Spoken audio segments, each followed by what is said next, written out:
This communication tool transforms your business. You are using it, right? Sharon Horne-Ellstrom here. Welcome to day 119 of our Supersize Your Business Annual Challenge. My explainer is choking me. Today we're going to talk about this tool. If you haven't figured out what this tool is yet, and if you can't guess, I'm going to share it with you because it's so important that we add a component of it to, well, our personal lives, but to our business especially. The tool, of course, is communicating gratitude. A thank you changes absolutely everything. A thank you can change a sincere thank you. We talked about thank yous earlier in this month as part of communication, and it's so important. It's going to come up again in the form of gratitude.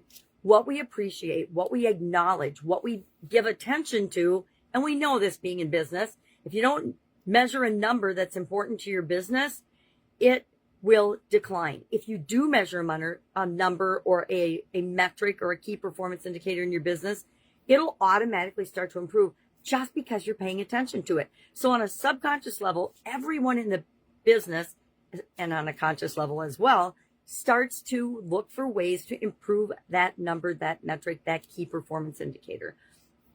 We've done studies in my businesses over the years, time and time again, and proven to ourselves that that is true.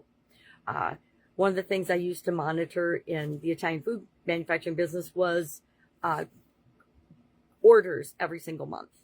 Number one, it helped us to plan for inventory and for production and things. But number two, it also let me see trends ahead of time and seasonality in different products and services, so we knew what to offer to who when. And you can do that nowadays. There's so much technology available and AI and analysis tools and computer-aided things that it's mind-blowing. But we used to have to do it all pretty much by hand and on Excel spreadsheets. Anybody remember those? I couldn't even tell you how many hours I have into old school Excel spreadsheets. Remember when we had floppy disks and things? All right, now I'm just aging myself. So gratitude. What the heck is it? How do we practice it? How do we incorporate it into our day-to-day business lives? One of my favorite strategies, and why do we want to? Let's talk about why do we want to do it first, and then we'll talk about a couple of ways to do it.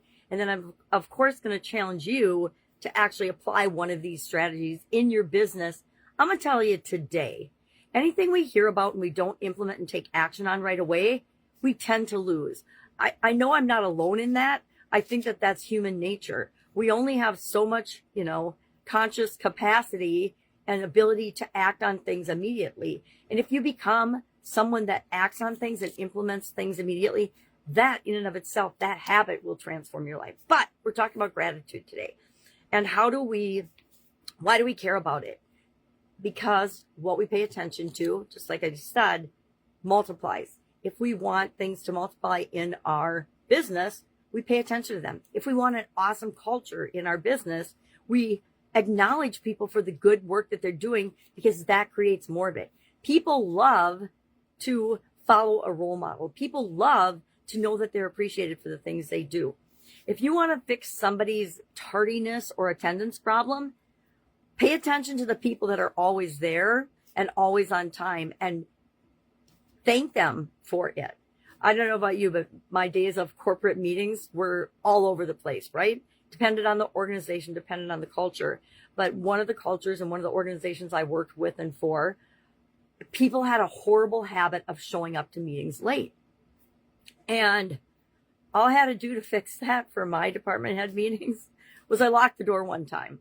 At the top of the hour, I got up, I locked the door, and pretty soon our usual 3 or 4 stragglers were at the door peeking in the little window, wondering why they couldn't get in. Well, then I let them in, and we used it as a learning lesson because those are really powerful. And not to embarrass and call out those people that were late, but to demonstrate that all the people that were on time were respecting that meeting and respecting one another by being on time. And, then the usual excuses started flying, which we talked about in one-on-ones afterwards. But the fact of the matter is, when we make a commitment, when we say we're going to do something, we do it. And that includes being on time. And we're talking to somebody who raised 2 kids, worked full time, and had businesses on the side. So I'll tell you, it was hard. And I had a reputation of being late with my family because the only thing I would ever let slide was being late for like family gatherings and celebrations, which I didn't want to. But I learned early on that for each child that you have, you need to get ready that number of kids an hour earlier. So I had 2 kids. So if we were going to go anywhere and supposed to be somewhere on time, I got up 3 hours early and started getting ready. I got myself ready, and then I added an hour per child to get them ready and out the door. Why did it take so long? You're probably asking. Because I have children with very active brains. That's how I'm going to call it. They're phenomenally little geniuses, but they found many ways to challenge me. And so that was my rule of thumb. And that's how I finally started to be on time for family things as well as business things. And I'm grateful that my kids are the way they are because they challenge me every day. And I know that I'm not the only one with a brain like that and the way I think and do things. So when you're appreciating somebody or thanking them for something, be specific.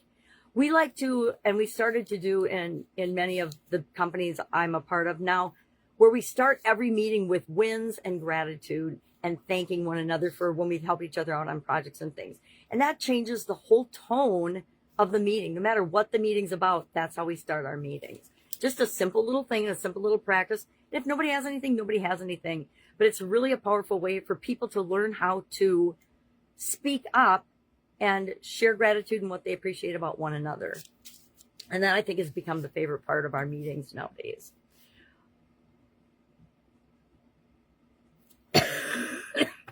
Excuse me.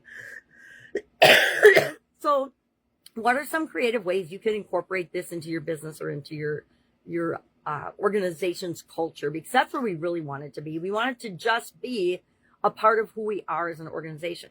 Why? Because positive cultures and positive environments are better for everybody. We've all walked into companies or been in companies and worked with companies that you walk in the door and they have everything done right and it looks like everything's pristine and perfect. They've got the mission and the principles and the purpose on the corporate wall and in the lobby and in every conference room in the business, and every department head has a little plaque with it written on.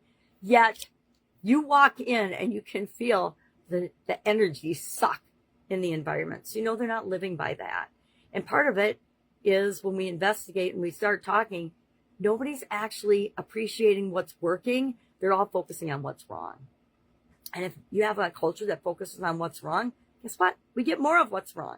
So I challenge you today, and I'm not going to go into the reflective questions because I've already talked too much and given too many examples. But if you need more, if you want more ideas or want to, brainstorm ideas, just hit me up and ask, right? I guarantee that in 5 minutes, we can come up with at least 10 awesome strategies that you could implement today to start being more grateful yourself, because it starts with us being a role model, and actually coaching and teaching other people to do the same, and see how fast, it's like almost miraculously fast, how doing something like this improves our company culture.